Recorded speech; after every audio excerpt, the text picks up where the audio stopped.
नमस्कार, मैं सिरांधा आप सभी दर्शकों का अन्नदाता कार्यक्रम में स्वागत करती हूं। किसान हमारे देश के अन्नदाता हैं और वे ही हमारे देश के भाग्य विधाता हैं। ऐसे ही भारतीय किसानों को खेती बाड़ी से जुड़ी हुई बहुत सी नई लाभकारी जानकारियां देने के लिए हर रोज सुबह हम आपके साथ आते हैं। तो चलिए कार्यक्रम शुरू करने से पहले देखते हैं क्या है आज के अन्नदाता में। अच्छी उपज के लिए करें गाजर की उन्नत बुवाई।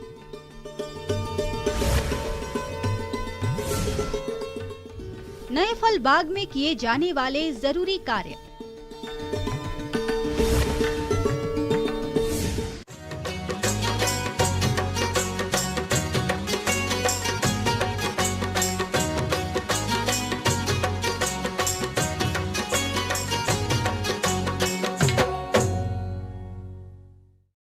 प्रदेश के जिन किसानों के खेत खाली हैं और वे किसान भाई कम समय में अच्छी आय कमाना चाहते हैं तो वे इस समय गाजर की खेती कर सकते हैं, लेकिन भरपूर उपज लेने के लिए इसकी बुवाई वैज्ञानिक तकनीक से करनी होगी।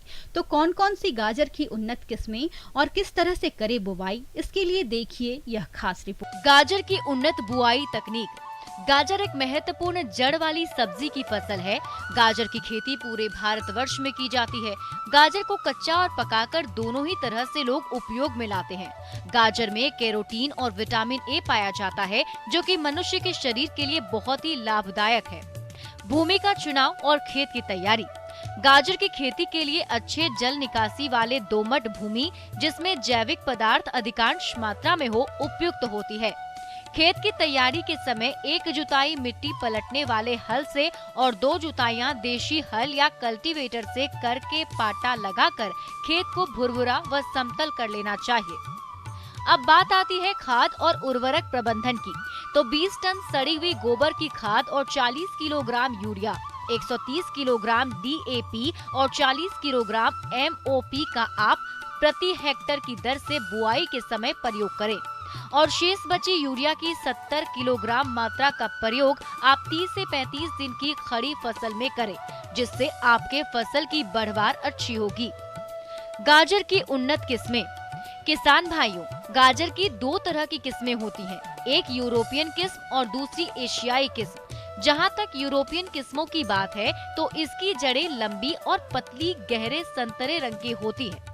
इसकी किस्मों में अर्ली नेंटिस, पूसा यमदाग्नि, चैंटने आदि हैं। इसकी औसत उपज 200 से 250 क्विंटल प्रति हेक्टर है। और एशियाई किस्मों में पूसा मेघाली, गाजर नंबर 29, पूसा केसर, पूसा वृष्टि, पंजाब ब्लैक ब्यूटी, PC 161 प्रमुख है। इनकी औसत उपज 250 से 300 क्विंटल प्रति हेक्टर है। जहां तक बीज दर की बात है तो 1 हेक्टर क्षेत्र के लिए 6 से 8 किलोग्राम बीज की आवश्यकता पड़ती है। किसान भाइयों, बीजों को हमेशा किसी विश्वसनीय और प्रमाणित संस्था से ही खरीदें। फसल को रोगों से बचाने के लिए कार्बेंडाजिम 2.5 ग्राम दवा से प्रति किलोग्राम बीजों को उपचारित कर लें। उसके बाद ही बीजों की बुआई करें। गाजर की बुआई विधि और दूरी। गाजर की एशियाई किस्मों की बुआई अगस्त से अक्टूबर तक और यूरोपियन किस्मों की बुआई अक्टूबर से नवंबर तक की जाती है। किसान भाइयों, बीजों की बुआई मेड़ों पर करें, जिसमें लाइन से लाइन 30 सेंटीमीटर और पौध से पौध 6 से 10 सेंटीमीटर की दूरी रखते हुए हाथों से बीजों की बुआई करें। इस प्रकार किसान भाइयों, आप इन सभी बातों को ध्यान में रखते हुए यदि गाजर की बुआई करते हैं तो आपको इसकी फसल से औसतन 2 से 250 क्विंटल प्रति हेक्टर उपज प्राप्ति होती है। किसान भाइयों, गाजर का औसत बाजार भाव कम से कम 7 से 8 रुपए प्रति किलोग्राम की दर से मिलता है, जिससे कुल आय लगभग 1,57,500 रुपए तक मिल सकती है, जिसमें लागत लगभग 55,000 रुपए के आसपास आएगी। तो इस तरह से आप प्रति हेक्टर क्षेत्र से 100 से 125 दिनों में 1,02,500 रुपए की शुद्ध आय ले सकते हैं। इस प्रकार किसान भाई गाजर की उन्नत खेती करके अच्छी आय कमा सकते हैं। किसान भाइयों, अभी तक आपने खेती से जुड़ी हुई कुछ उपयोगी जानकारियां देखी। अब लेते हैं एक छोटा सा ब्रेक, जल्द ही लौटेंगे और कार्यक्रम में आगे भी हैं खेतीबाड़ी से जुड़ी हुई महत्वपूर्ण जानकारियां। आप बने रहिए हमारे साथ।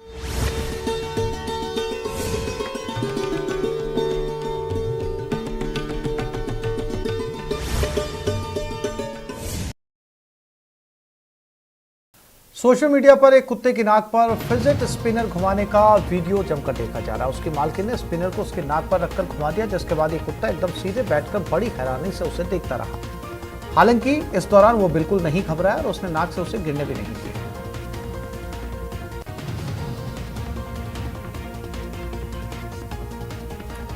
ये देखिए, सिर्फ इंसान ही नहीं, कुत्ता भी बाहुबली देखता है। इसे देखने में इंटरेस्ट भी आ रहा है। फिल्म से प्रेरित होकर ये भी फिल्म के एक सीन को कुछ इस तरह भेड़ पर ट्राई करता है, शायद बाहुबली 3 की तैयारी कर रहा है।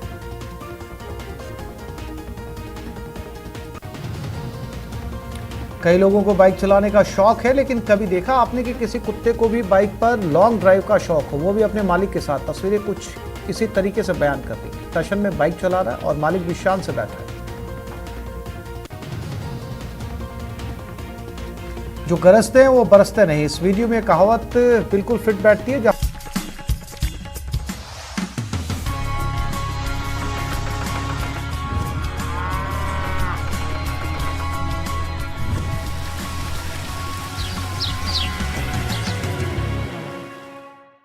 ब्रेक के बाद आप सभी दर्शकों का अन्नदाता में स्वागत है। चलिए अब रुक करते हैं अगली कड़ी की ओर।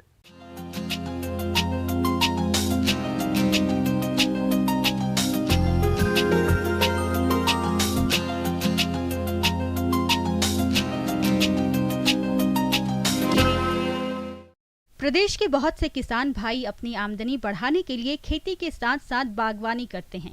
इसी लाभ को देखते हुए जिन किसान भाइयों ने फलों के नए बाग लगाए हैं, वे इस समय कौन कौन से कार्यों को करें जिससे पौधों की अच्छी बढ़वार हो, इस बारे में जानकारी के लिए मिलते हैं डॉक्टर राकेश कुमार यादव से।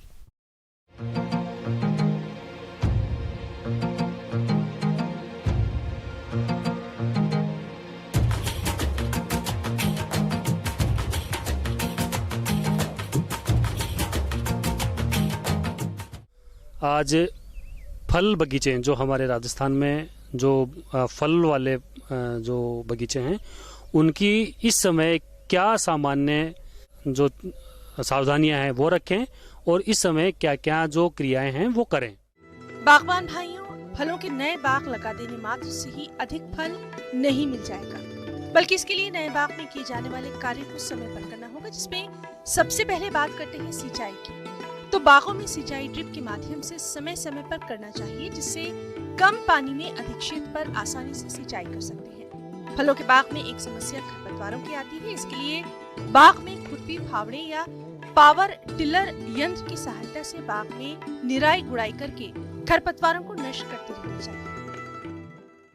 एक चीज मैं किसान भाइयों को और कहूंगा, क्योंकि नया पौधा लगाते हैं हम, बडिंग से लगाते हैं, ग्राफ्टिंग से लगाते हैं, तो एक विशेष जो ध्यान रखने वाली बात यह है कि हमारी जो बड और जो ग्राफ्ट यूनियन है, यानी कि जहाँ से हमने रूट स्टॉक और साइन है, मूल व्रंत और जिसको साइन कहते हैं, उनके जो जंक्शन होता है उसके नीचे जो भी नई ग्रोथ होती है उसको हटा देना चाहिए सिकेटर की सहायता से। क्योंकि उस ग्रोथ को हम लेंगे तो वो एक तो रूट स्टॉक है तो उसका फलत अच्छी नहीं आएगी, और जो वाटर सकर्स हैं जिसको हम साइड सकर्स बोलते हैं, उनको तो बिल्कुल भी हटा देना चाहिए, क्योंकि उसमें हमको उत्पादन नहीं मिलता है। वो पौधे का जो पोषण है वो बेकार जाता है।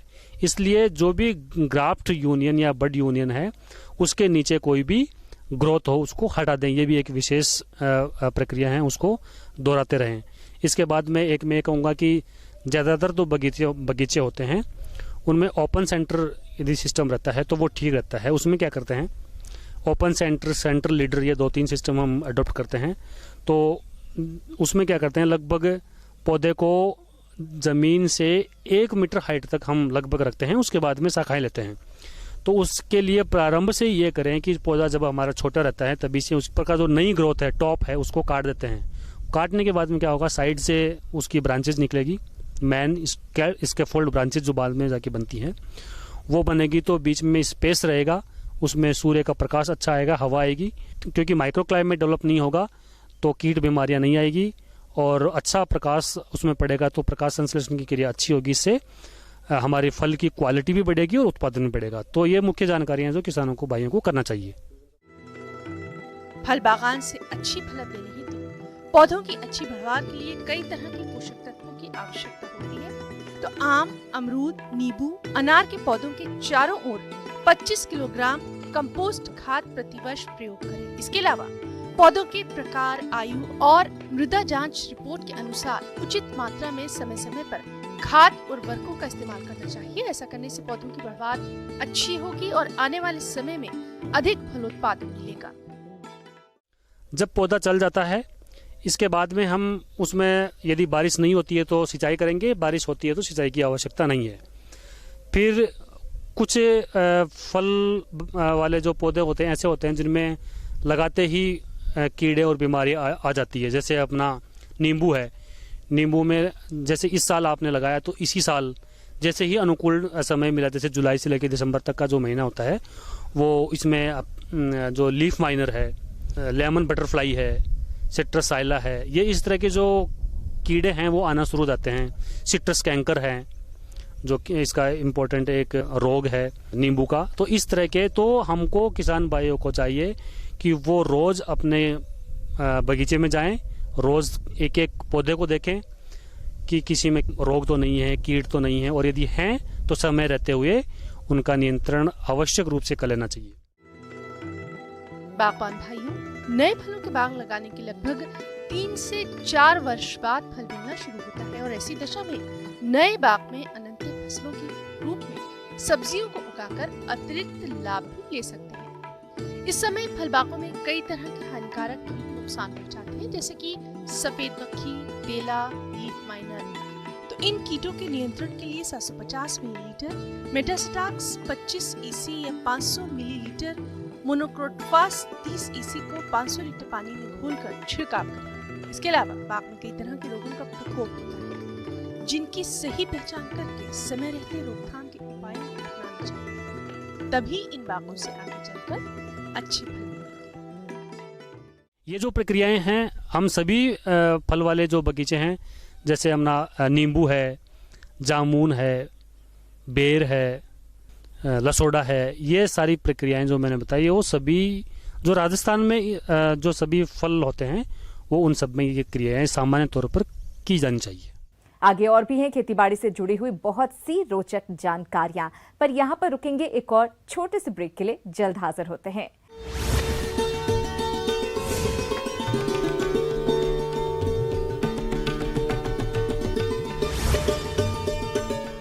जो प्रदर्शन कांग्रेस सोशल मीडिया पर एक कुत्ते की नाक पर फिजिट स्पिनर घुमाने का वीडियो जमकर देखा जा रहा है। उसकी मालकिन ने स्पिनर को उसके नाक पर रखकर घुमा दिया, जिसके बाद ये कुत्ता एकदम सीधे बैठकर बड़ी हैरानी से उसे देखता रहा। हालांकि इस दौरान वो बिल्कुल नहीं घबराया और उसने नाक से उसे गिरने भी नहीं दिया।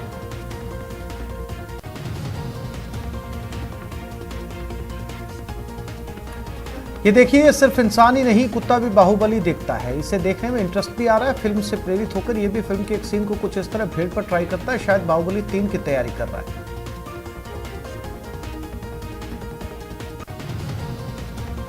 कई लोगों को बाइक चलाने का शौक है, लेकिन कभी देखा आपने कि किसी कुत्ते को भी बाइक पर लॉन्ग ड्राइव का शौक हो, वो भी अपने मालिक के साथ। तस्वीरें कुछ इसी तरीके से बयान करती हैं। टशन में बाइक चला रहा है और मालिक भी शान से बैठा है।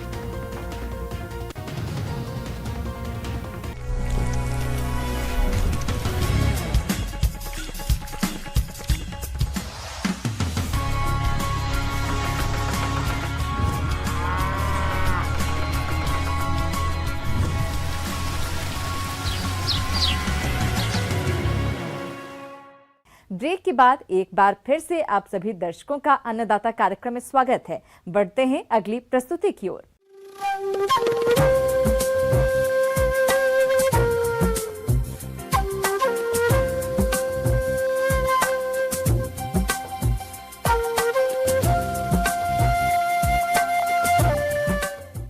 मौसम के अनुसार प्रबंधनों पर ही टिकी है आपकी खेतीबाड़ी, इसलिए मौसम पूर्वानुमान और उस पर आधारित साप्ताहिक कृषि सलाह इस प्रकार है।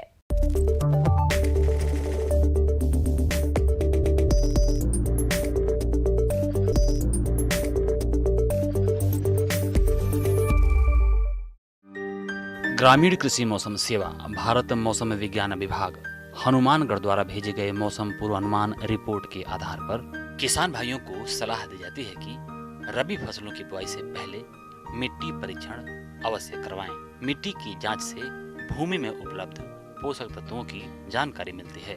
मिट्टी परीक्षण का मुख्य उद्देश्य भूमि की उर्वरता को मापना है और मृदा परीक्षण से आपको यह पता चलता है कि भूमि में कौन कौन से पोषक तत्वों की कमी है और कौन कौन से पोषक तत्व उपलब्ध हैं। इस समय कपास की फसल पर सफेद मक्खी, थ्रिप्स और हरा तेला का प्रकोप हो सकता है।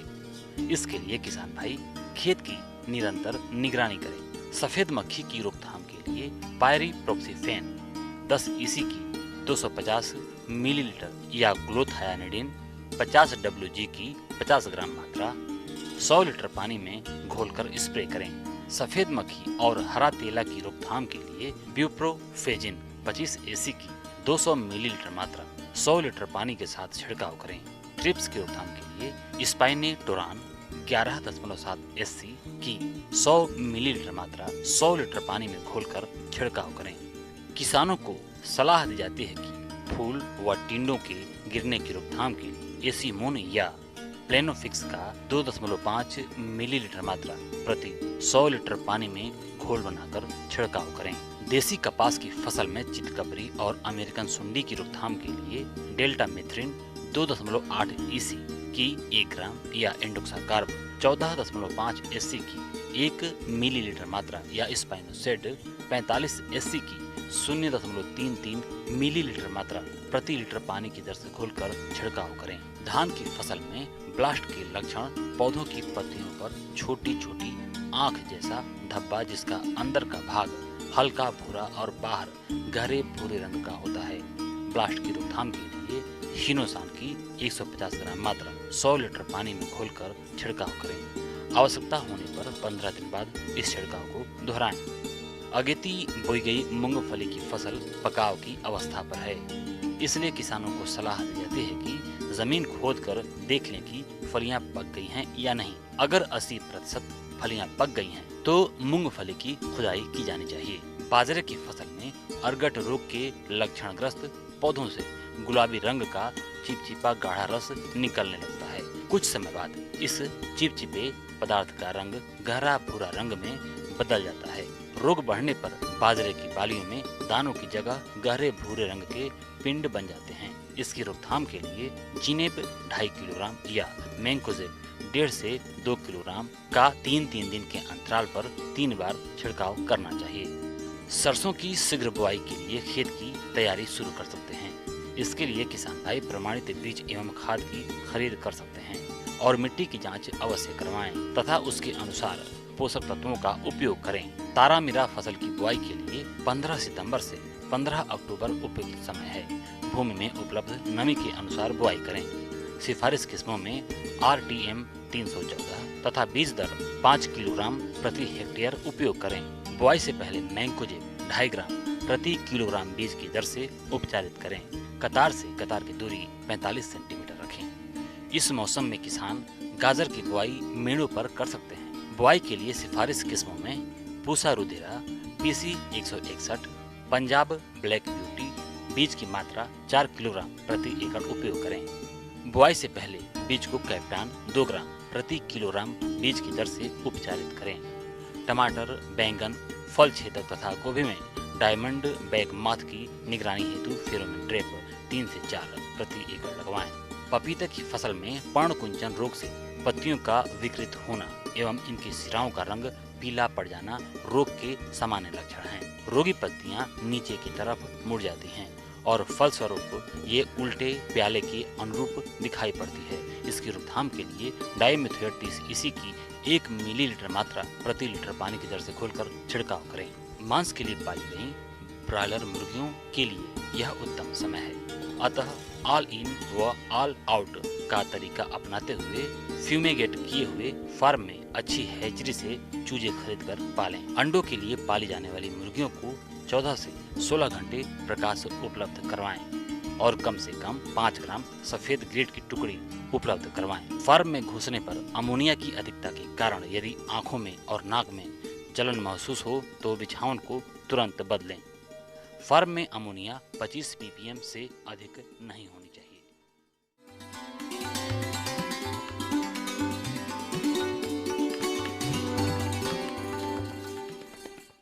अन्नदाता हेल्पलाइन निःशुल्क फोन संपर्क सेवा के माध्यम से आपके द्वारा पूछे गए प्रश्नों में से 1 या 2 महत्वपूर्ण प्रश्न को हम अपने कार्यक्रम में शामिल करते हैं। इसी के तहत आज का चयनित प्रश्न और उसका जवाब इस प्रकार है। आज की अन्नदाता हेल्पलाइन में हमने जिस प्रश्न को शामिल किया है उसे पूछा है गांव जटोली, जिला भरतपुर के जाधव लाल ने। आपने कड़कनाथ मुर्गी पालन के बारे में जानकारी चाहिए है, तो इसके लिए देखिए कार्यक्रम का यह अंश।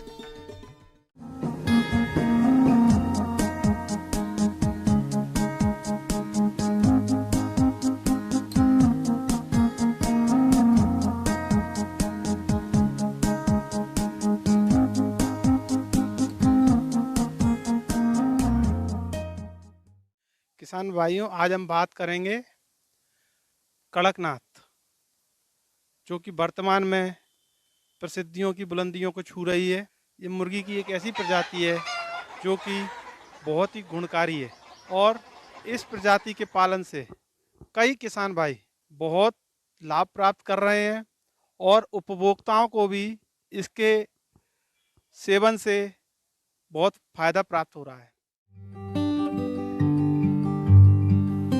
मुर्गी पालन एक ऐसा व्यवसाय है जो आपकी आय का अतिरिक्त साधन बन सकता है। यह व्यवसाय बहुत कम लागत में शुरू किया जा सकता है और इसमें मुनाफा भी काफी ज्यादा है। अगर हम बात कड़कनाथ मुर्गी के बारे में करें तो इसमें प्रोटीन तो होता ही है, साथ ही इसमें कई औषधीय गुण भी होते हैं। दरअसल कड़कनाथ प्रीमियम ब्रीड है। इसके मीट का दाम आम चिकन की तुलना में 3 गुना ज्यादा होता है। चटकदार काले रंग के इस मुर्गे में फैट ना के बराबर होता है और स्वाद बड़ा अच्छा रहता है।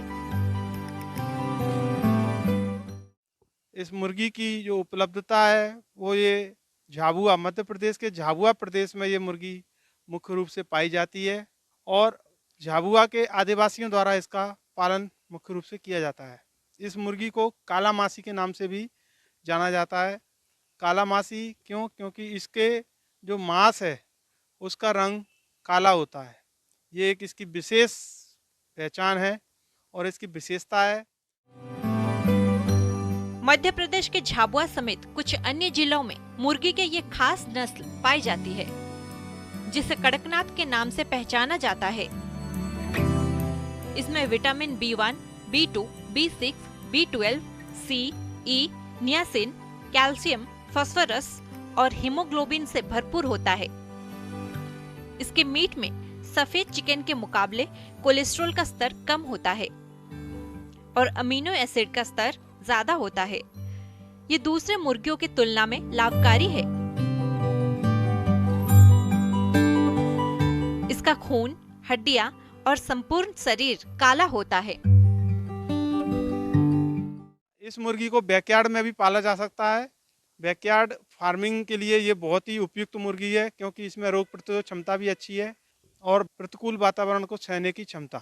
इन सभी विशेषताओं के कारण सरकार द्वारा भी कड़कनाथ के पालन को बहुत प्रोत्साहित किया जा रहा है। इसमें जो मृत्यु दर है वो इसके चूजे के प्रारंभिक 15 दिनों में ही ज़्यादा होती है, उसके बाद इसमें मृत्यु दर बहुत कम हो जाती है। तो किसान भाइयों, जब कभी आप कड़कनाथ मुर्गी का पालन प्रारंभ करें तो शुरू के 15 दिन में इसका विशेष ध्यान रखें और अगर संभव हो तो आप 15 दिन से लेकर 28 दिन तक के चूजे को ही खरीदें। उससे जो इसकी मृत्यु की जो संभावित उम्र है वो निकल जाएगी और उसके बाद आपको इसकी मृत्यु या इसकी बीमारियों के लिए ज़्यादा चिंतित होने की आवश्यकता नहीं रहेगी। कड़कनाथ चिकन फार्मिंग बिजनेस को करने के लिए आपको खुले स्थान की जरूरत पड़ेगी। इसे आप घर के आंगन और लकड़ी का शेड बनाकर बहुत आसानी से पाल सकते हैं। एक मुर्गे के लिए करीब 2 स्क्वायर फीट जगह की जरूरत होती है। इस मुर्गे के खान-पान में कोई ज्यादा खर्च नहीं आता है। ये हरे चारे में बरसीम, बाजरा चरी बड़े चाव से खाते हैं।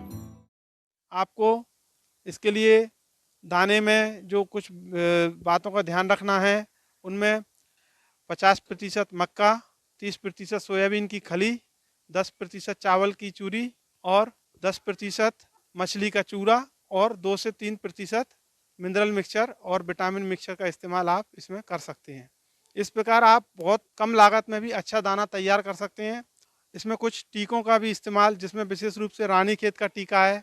करीब 7 दिन की उम्र में इसमें रानीखेत का B1 या F1 स्ट्रेन लगाना चाहिए। उसके बाद 21 दिन की उम्र में लासोटा नामक रानीखेत का स्ट्रेन पीने के पानी में मिलाकर देना चाहिए। उसके उपरांत प्रति 2 माह की उम्र के अंतराल पर आप रानीखेत बीमारी के लिए लासोटा नामक स्ट्रेन पानी में मिलाकर दीजिए, जिससे कि इसमें ये बीमारी नहीं आएगी। कड़कनाथ में सामान्यतः अन्य बीमारियों का प्रकोप बहुत कम होता है। कड़कनाथ मुर्गी 9 से 20 सप्ताह में 1 केजी वजन के हो जाते हैं और लगभग 5 माह में 2 से 2.5 केजी की हो जाते हैं और प्रतिवर्ष लगभग 100 से 120 अंडे देते हैं। इस नस्ल को 1 किलो तैयार करने में 200 रुपए का खर्चा आता है और बाजार में ये 500 से 900 रुपए किलो में बिक जाता है।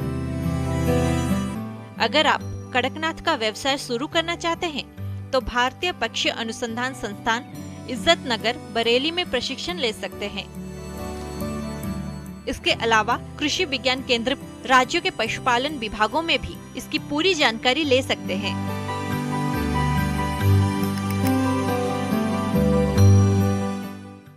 वर्तमान में मध्य प्रदेश में कड़कनाथ मुर्गी झाबुआ के शासकीय पोल्ट्री फार्म में उपलब्ध है। उसके साथ में नानाजी देशमुख पशु चिकित्सा विज्ञान विश्वविद्यालय जबलपुर के पोल्ट्री फार्म में भी ये मुर्गी उपलब्ध है। इसके अलावा इसी विश्वविद्यालय के अंतर्गत संचालित रीवा वेटनरी कॉलेज और महू वेटनरी कॉलेज में भी ये मुर्गी उपलब्ध है। इन सब बातों का आप ध्यान रखेंगे तो आप निश्चित रूप से कड़कनाथ नस्ल से अधिकतम लाभ प्राप्त कर सकते हैं।